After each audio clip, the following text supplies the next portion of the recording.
अजित पवार यांच्या विमान अपघातानंतर महाराष्ट्रात 3 प्रश्न सातत्याने विचारले जात आहेत। पहिला प्रश्न, अजित पवारांच्या विमानाचा अपघात झाला की तो घातपात होता? दुसरा प्रश्न, अजित पवारांच्या निधनानंतर सुनेत्रा पवार यांच्या शपथविधीची घाई का केली? आणि तिसरा प्रश्न, दोनही राष्ट्रवादी काँग्रेस या आता एकत्र येणार का? अजित पवार यांच्या मृत्यूला 10 दिवस उलटलेत आणि या 3 पैकी एकाही प्रश्नाचं उत्तर अजूनही मिळालेलं नाही। पण सर्वसामान्य जनतेच्या दृष्टीने यातला एक प्रश्न सगळ्यात जास्त कळीचा आहे आणि तो आहे पहिला प्रश्न, अजित पवारांच्या विमानाचं नेमकं काय झालं? या विमान अपघाताबद्दल काही प्राथमिक अहवाल समोर आलेला आहे आणि त्यातून तांत्रिक बिघाड आणि पायलटचा चुकलेला अंदाज या 2 शक्यता व्यक्त केल्या गेल्यात। पण त्या अहवालाने नेत्यांचं समाधान झालेलं दिसत नाहीये। कर्णाज दादांच्या विमानामध्ये बॉम्ब होता का अशी अत्यंत गंभीर आणि धक्कादायक शंका उपस्थित केली गेली। शरद पवार यांच्या पक्षाच्या खासदारांनी बजरंग सोनावणेंनी ही शंका उपस्थित केली आहे। शरद पवार यांच्या पक्षाचे आमदार आणि पवार कुटुंबीय रोहित पवार यांनी सुद्धा 9 तारखेनंतर बोलू असं म्हणत या अपघाताबाबत आपल्या मनामध्ये प्रश्न आहेत असे थेट संकेत दिले। खरं तर अजित पवार यांच्या विमानाचा अपघात झाल्याच्या दिवशीच पश्चिम बंगालच्या मुख्यमंत्री ममता बॅनर्जी यांनी घातपाताची शक्यता व्यक्त केली होती।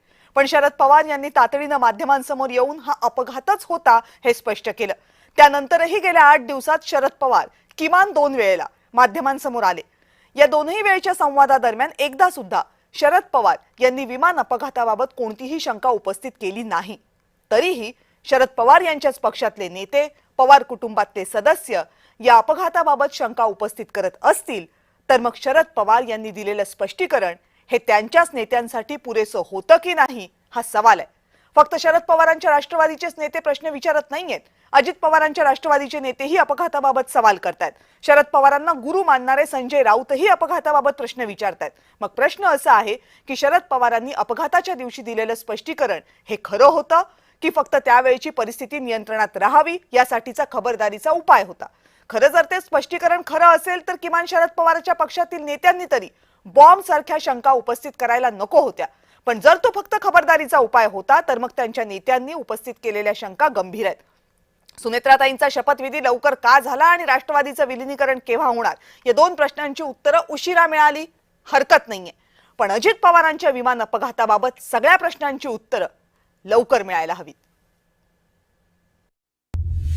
अजितदादांच्या विमानाचा घातपात झाला का? अजितदादांच्या विमानात बॉम्ब होता का? अजितदादांचं विमान जमिनीला टेकण्याआधीच त्यात स्फोट झाला होता का? हे सवाल उपस्थित केलेत राष्ट्रवादीच्या नेत्यांनी, शरद पवारांच्या पक्षाच्या खासदारांनी। अजित पवारांच्या विमान अपघाताची प्राथमिक माहिती नुकतीच समोर आली आहे, पण खासदारांनी केलेल्या आरोपांमुळे विमान अपघाताबद्दलचं गूढ संपलेलं नाही हे स्पष्ट आहे। जमिनीला टच व्हायच्या अगोदरच ब्लास्ट झाले, कारण ब्लास्ट मध्ये सुद्धा इंजिनचा जो फ्रंट पार्ट आहे तिथले लोक उडलेत बाहेर, त्याच्यानंतर जमिनीवर टच होऊन स्फोट झाला, त्याच्यानंतर दुसरा स्फोट दिसतोय। म्हणजे मग ही घटना काय असू शकते? तिच्यात संशय नाही का त्याच्यात बॉम्ब होता का? इंजिन असं ब्लास्ट झालं, खाली न टच होता? बजरंग सोनावणे यांनी व्यक्त केलेली शंका छगन भुजबळ यांनी मात्र निकालीच काढली। काय हे लोक सगळे निवडून आले लोक आहेत, त्यांच्याकडे काय पुरावे आहे? मला असं वाटतं की याच्यावर काहीच न बोललेलं बरं। बजरंग सोनावणेंनी बॉम्बची शक्यता व्यक्त करण्याच्या 24 तास अगोदर आमदार रोहित पवार यांनीही विमान अपघाताबाबत आपण 9 तारखेनंतर बोलू असं म्हटलं होतं।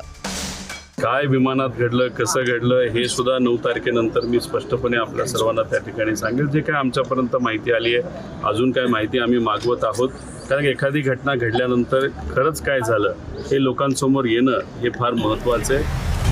खासदार संजय राऊत यांनीही घातपाताच्या शक्यतेला दुजोराच दिलाय। ज्यांच्याकडे रहस्य शोधण्याची क्षमता आहे, ज्यांच्यापाशी अनेक चांगली माहिती येत असते एखाद्या घटनेमागचं पडद्याआडचं, त्यात रोहित पवार आहे। रोहित पवार जर अशा प्रकारे काही वेगळी माहिती समोर आणणार असेल तर महाराष्ट्र ती माहिती ऐकण्यास उत्सुक आहे।